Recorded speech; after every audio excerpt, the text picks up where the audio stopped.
defense, obviously, your guys have played a lot better defense the last couple of games. Has it been more so with the starting lineup, or just the guys starting to get it more?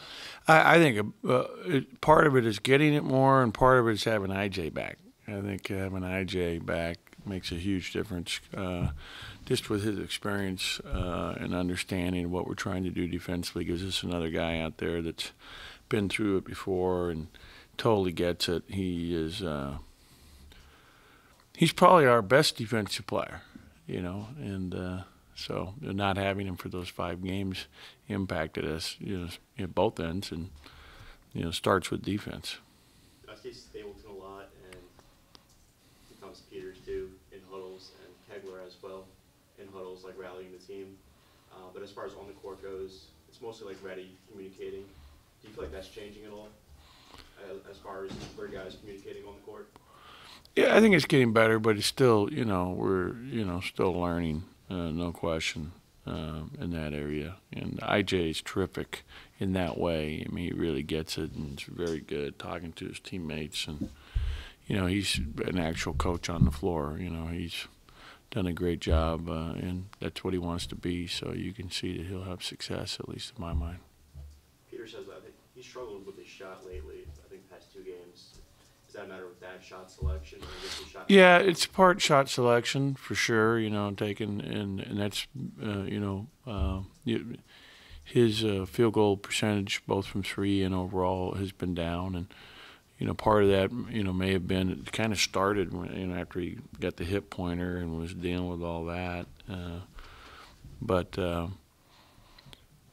yeah, and then but he gets some open looks too, and he was really flat. Flat. I mean, both he and Q, 3-point percentage-wise, the last 5 games are way below what they'd been shooting from 3 on the year, and so that's impacted them and us. So you think it's a combination of both? Yeah. Mm-hmm. Does his wrist play the factor? Now you're talking about Q now? Lamar's wrist. No. He said his wrist got tightened up on the other night. Well, you know what happened? He had this thing happen in high school, and trigger finger is what my trainer called it, but he was out there so early, and which was probably not good, because we had a rigorous walkthrough and a full-fledged workout for an hour during our afternoon session from 2 to 3, and then he got out there a couple hours early and was getting shot after shot after shot up, and his finger got caught. And he had in his high school when he used to shoot too much. And there's something with the muscles here in his forearm. So really that's where it came from. And you can ask what trigger finger is. I had never heard of that. This was a new one for me. I had never heard that. I mean, I saw his finger, it was like this, and I go, God, when he came out of the game, I thought maybe he broke his finger. The way it was stuck or something, or, it was dislocated. I mean, it was just like this. It's like, oh, my God, what is that? And so I learned later this is what it is. It's just from like overuse. Never had heard of that. What do you think of the way he's looked with Reddy on the court, both of them together? Yeah, I mean, it's helped us. It helped us early on. I mean, we were playing like that before you started to beat, in terms of, at LSU, at Arkansas, against Texas A&M. There was a lot of them in there together, and it's been good for us at both ends of the floor at times. It limits us a little bit in terms of rebounding, but there's a lot of positives, and hopefully, let's hope we take better care of the basketball that way. One of the things that plagued us against Ole Miss is there's too many turnovers. 22 or 23 turnovers, 13 in the first half. It's just too many turnovers to win. Vanderbilt's one of those teams that brought a lot of players back this year, but obviously they have a new coach too. But how much has the new coach changed maybe what they were doing a year ago? They're very, to me, similar to a year ago in terms of good ball movement, good player movement. Now, they lost 2 first-round picks, 2 guys that were really good players.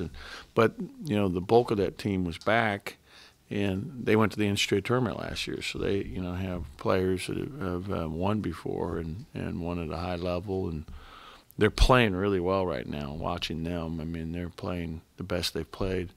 For the entire season, they're actually won 5 of the last 6, beat a good Iowa State team a few weeks back, during the Big 12 Challenge. you know, they've had some impressive road wins, Florida, Arkansas, so they're good. They're a good team. And, you know, Cornette is a real issue in terms of the matchups because he's a 7'1" guy that steps out and shoots 5 threes a game for 3 and is a very good three-point shooter, very skilled. He can bounce it, and yet he still rim protects and blocks shots. I think he has 34 blocks in the conference games.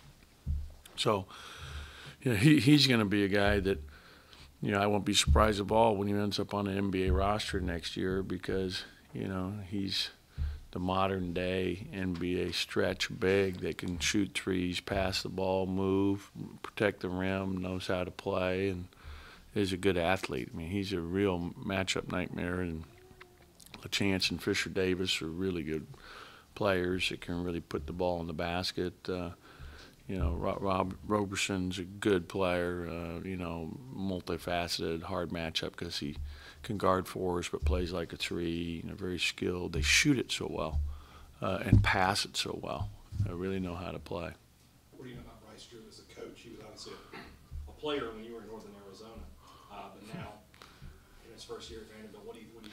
Well, he did a great job in his previous stint and, you know, really proved himself there. And he's from a basketball family. His dad, you know, Homer, a great coach. And we all remember the great play that they called, you know, the out-of-bounds play where it got tipped and he hits the 3 at the buzzer to win in the NCAA tournament. I mean, incredible.